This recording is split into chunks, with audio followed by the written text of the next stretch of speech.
Bon, dans cette vidéo, on va parler de pagaille émotionnelle, d'accord? J'en rigole parce que vaut mieux en rire qu'en pleurer. J'ai beaucoup souffert de ça. Je vais te partager mes acquis, mes connaissances, ce que j'ai compris, ce que j'ai transcendé dans ma vie avec mes émotions qui étaient jusqu'alors bordéliques. Reste bien jusqu'au bout, tu vas apprendre des choses. Ordo ab chaos, ça vient du latin, ça veut dire du chaos naît l'ordre. Si tu as atteint un point critique, un point profond, un point désastreux, même dans ta santé mentale, dans ta santé émotionnelle, sache qu'il y a un moyen de te guérir et il y a un moyen même de te servir de cette souffrance comme carburant pour énergiser et pour créer ta vie de demain et la personne que tu inspires à devenir. Tout ce que tu as besoin d'avoir en toi, c'est non pas de l'espoir, de la foi. Je t'invite à avoir de la foi, car c'est seulement quand tu as la foi et le désir réel, le désir ardent, le désir naturel de devenir meilleur, de faire changer les choses, eh bien alors tu pourras y arriver. C'est le chaos, c'est le stress absolu. Tu viens de vivre une rupture amoureuse, ton père est mort, ton chien est mort, ton pays rentre en récession économique, tu viens de te casser une jambe, j'en sais trop rien ce qui t'arrive, peut-être que c'est des traumas que tu traînes depuis des années, des PTSD, des addictions, des dépressions, des choses très, on va dire néfastes dans un sens, des choses très difficiles que tu vis depuis très longtemps et puis tu es fatigué, tu te poses la question est-ce qu'un jour je vais arriver, est-ce qu'un jour je vais sortir de cette situation, est-ce qu'un jour à Nice je peux arriver à enfin vivre une vie en harmonie et une vie en équilibre? La réponse est oui, c'est tout à fait possible. Bien évidemment, ça ne va pas arriver tout seul, il va falloir faire du travail, beaucoup de travail, parfois même c'est le travail d'une vie, mais sache que aussi longtemps que tu es sur ton chemin et que tu marches vers la direction de ton illumination, de ta libération personnelle, tu vas y arriver.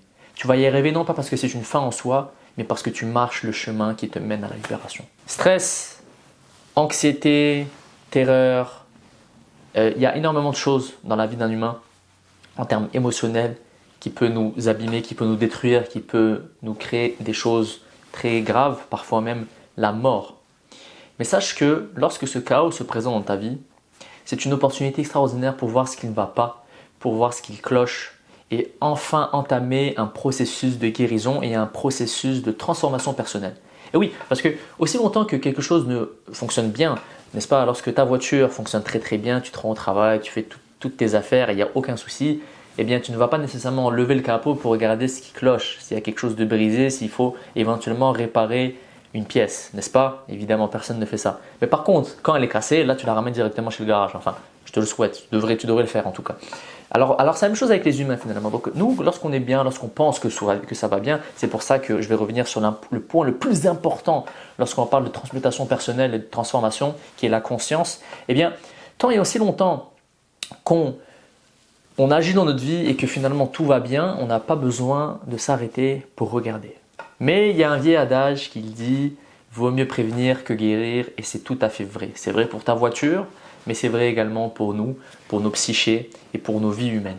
Lorsque ta vie est chaotique, que tu ne sais plus où aller, quoi faire, tu es vraiment arrivé à un stade où la souffrance est omniprésente, où les addictions te mettent des couteaux sous la gorge, où tu sais presque plus respirer, tu sais plus quoi faire, tu n'as peut-être plus d'argent, tu veux engager des thérapeutes, tu veux suivre des formations, tu veux éventuellement voyager, faire des trips spirituels, mais tu n'as plus un rond, la solution elle est en toi de toute manière. C'est-à-dire que oui, évidemment, toutes ces choses vont t'aider et vont t'énormément aider, même les livres, tout ça ce sont des outils. Mais ce que je suis en train de te dire maintenant, c'est que les solutions résident en toi pour pouvoir littéralement devenir la personne que tu veux être et enfin en finir avec toutes ces choses. Ou du moins peut-être pas en finir, mais comprendre qui tu es, comprendre les patterns, comprendre les motifs répétitifs qui se répètent dans ta vie et de pouvoir les anticiper et de pouvoir mieux naviguer dans ce monde moderne et dans ton corps. Bien entendu, dans ce monde moderne où on habite, le stress et l'anxiété sont partie intégrante de notre vie en société. On nous pousse tout le temps à la performance, à la surproduction, à la consommation, on se compare, les réseaux sociaux, bref. Probablement que dans l'histoire de l'humanité, il n'y a jamais eu temps plus adéquat pour souffrir d'anxiété et de stress. Aujourd'hui, on peut littéralement souffrir de n'importe quoi parce qu'on a tellement à perdre, on a tellement été conditionné de toutes les façons possibles et inimaginables pour ne pas être en harmonie avec soi-même, ne pas être en équilibre, ne pas être aligné. C'est trop facile de se sentir stressé et anxieux. Et d'ailleurs, le médicament le plus vendu au monde, c'est Prozac ou je ne sais plus comment il s'appelle, qui est un antidépresseur. D'accord? La plupart des gens ont déjà souffert de dépression ou sont en train de souffrir de dépression. Donc la souffrance est bien réelle, la souffrance est partie intégrante de cette vie humaine, en plus de cette vie en société. C'est juste que nous avons maquillé les choses avec la publicité et les gens qui sourient et les « salut, ça va, oui et toi ?» Mais en réalité, les gens souffrent et c'est bien réel. Ce qui compte, c'est d'oublier tout ce monde qui souffre et de se concentrer sur toi-même. Parce que tant et assez longtemps que tu ne seras pas aidé toi-même, tant et assez longtemps que tu ne seras pas bien avec toi-même, comment est-ce que tu penses espérer être bien avec les autres? De la même manière que si je veux donner de l'eau à quelqu'un qui souffre de soif, je vais devoir d'abord remplir ma bouteille avant de lui donner, n'est-ce pas? Le stress et l'anxiété, on le sait très bien, mènent à plein de comportements qui sont destructifs, destructeurs, autodestructeurs, comme par exemple avec le cycle, la spirale absorbante, je dirais même, des cycles de l'addiction. Que ça soit la cigarette, la weed, l'alcool, le contenu de site pour adultes, la drogue, les réseaux sociaux, le sexe. Il y a en fait tout ce qui crée du plaisir, tout ce qui te crée de la dopamine dans ton cerveau, tout ce qui te donne du plaisir peut être un lieu et un moyen d'échapper à tes émotions parce que tu as quelque part appris à ne pas vouloir ressentir ces choses-là parce qu'elles sont très inconfortables et donc tu t'es réfugié, donc tu t'es caché, donc tu as mis ta tête dans ces comportements-là qui t'empêchent, qui te gèlent en fait, qui te frisent à toi-même. De cette manière, tu ne sens plus ces émotions qui te dérangent. Avec le cycle des addictions, bien évidemment, on a des dérapages, on commence, on essaye, on voit que ça n'arrive pas, on change de méthode, on change de livre, on change de thérapeute, on change de ci, on change de ça, on se rend compte qu'en fait, tant et si longtemps que nous ne sommes pas alignés un minimum avec ce que nous cherchons et avec ce que nous savons de nous-mêmes, d'où le « connais-toi toi-même » de Socrate, « temet nocere » en latin, on va pouvoir essayer toutes les techniques du monde, on va pouvoir tester toutes les choses et on va se rendre compte que rien ne fonctionne. Je te dis ça parce que je suis passé par là. J'ai essayé bien des affaires pour régler mes addictions, jusqu'au jour où j'ai eu la compréhension profonde qu'il faut d'abord que je regarde en moi avant de pouvoir écouter et comprendre ce qui se passe à l'extérieur. Au niveau des rechutes, lorsqu'on parle d'addiction, il y a 3 stades. Le premier stade, c'est la rechute mentale. Ensuite, on a la rechute émotionnelle et puis finalement, on a la rechute physique. Je vais donner un exemple avec l'alcool. Donc, l'individu en question vit quelque chose de très difficile dans sa vie. Par exemple, sa copine le laisse. Et donc là, ce qui va se passer, c'est que l'individu en question, il va d'abord avoir une rechute mentale. C'est-à-dire ça va commencer à tourner, son petit hamster va commencer à tourner dans tous les sens dans sa vie. Il va faire du overthinking. Au passage, l'addiction la plus populaire, la plus répandue dans le monde, ce n'est pas l'alcool, ce n'est pas la cigarette, c'est le overthinking, c'est la surpensée, comme dirait Eckhart Tolle. Alors là, ça s'abrouille, les idées deviennent entrelacé, on perd le fil des choses, on perd sa tranquillité, peu importe comment on l'appelle, on perd son alignement. Là, ça vient directement au niveau des émotions, on commence à sentir des points de blocage, ça peut être même parfois de la souffrance physique qu'on sent au niveau du corps, donc ça peut être au niveau du torse, ça peut être au niveau du ventre, on peut le sentir dans les cervicales, dans le cou, dans la tête, bref, on peut le sentir n'importe où et on sent vraiment cette tension. Et c'est cette tension, c'est cette émotion finalement. L'émotion, il faut l'avoir un peu comme un code informatique. Si on prend l'exemple que nous sommes des ordinateurs, je dis ça juste à titre explicatif bien entendu.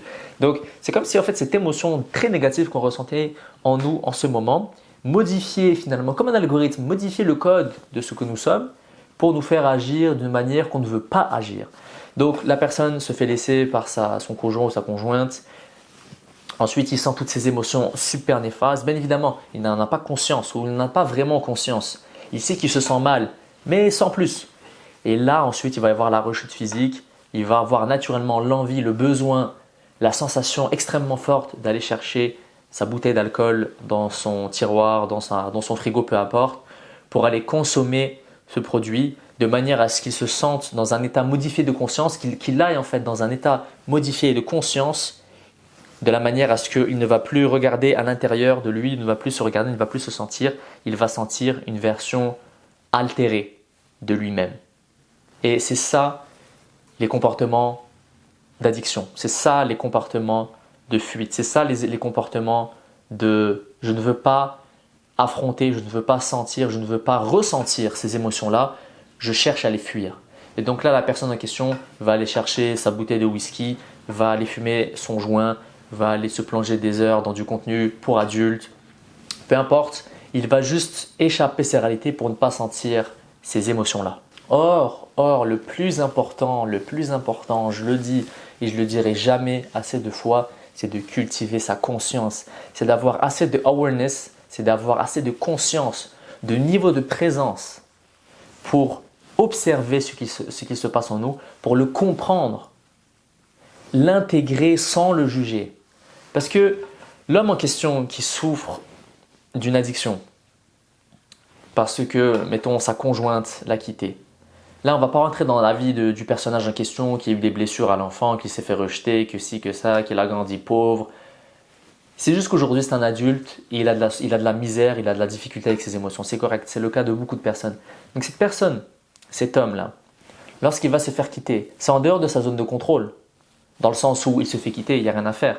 Ou il se casse la jambe, ou on s'entend qu'il y a des choses qu'on a un contrôle dessus, mais il y a beaucoup de choses où on n'a pas de contrôle dessus. Donc là, on parle du cas de figure où on n'a pas de contrôle sur la chose. Exemple, il se fait quitter par sa copine. Il va se sentir mal. N'importe qui se sentirait mal. C'est un être aimé par, on va se sentir mal, c'est normal. Lorsque notre cher compatriote en question se fait laisser, rechute psychologique, rechute mentale, les émotions vont surgir. Le plus important, c'est d'avoir assez de conscience et de courage pour observer cette émotion-là. Juste l'observer équanimement, c'est-à-dire sans la juger.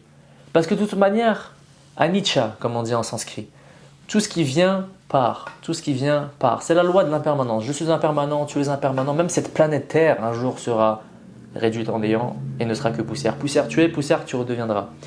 Le plus important, c'est d'avoir assez de conscience, assez de awareness, assez de moments de présence, de conscience avec le moment présent et nous-mêmes pour comprendre ce qui se passe en nous. Parce qu'à la seconde où tu vas venir quitter, où tu vas venir essayer de t'échapper dans X ou Y comportement, tu vas le perdre. Tu vas l'échapper, tu vas aller tourner dans ces cycles d'addiction, dans ces cycles de tourments qui ne vont jamais finir.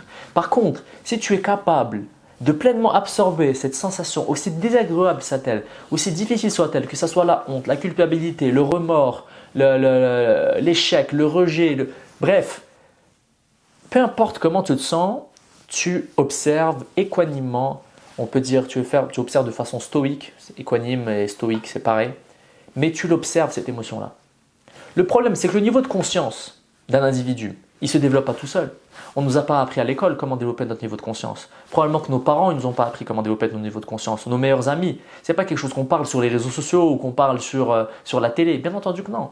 Le niveau de conscience, pour le développer, il faut le travailler. C'est comme un muscle. Si je veux avoir des gros biceps, il faut que j'aille à la salle faire des biceps, n'est-ce pas? C'est la même chose avec le niveau de conscience. Si je veux développer ma conscience, il faut que je travaille dessus. Mais comment développer son niveau de conscience? C'est ça la vraie question. Et la réponse est très simple. Peut-être que tu la connais. En fait, tu la connais probablement déjà au fond de toi. C'est en la cultivant. Et la conscience, la connexion avec le moment présent, elle se cultive par le temps passé avec soi, dans le calme. Le temps passé avec soi. Tu peux méditer. Méditer, ça fait augmenter son niveau de conscience. Tu peux être dans la contemplation. Par exemple, tu es dehors, il y a une magnifique vue, je ne sais pas, tu es dans un parc et tu te sens juste connecté, tu te sens juste un avec l'environnement, avec la nature. À ce moment-là, ton niveau de conscience évolue. Le silence, lorsque tu es juste avec toi-même, en écrivant par exemple, en écrivant tes pensées, tes émotions, par l'introspection. Il y a un vieux dicton qui dit, je ne me rappelle plus qui a énoncé cette citation pour la première fois, mais c'est magnifique.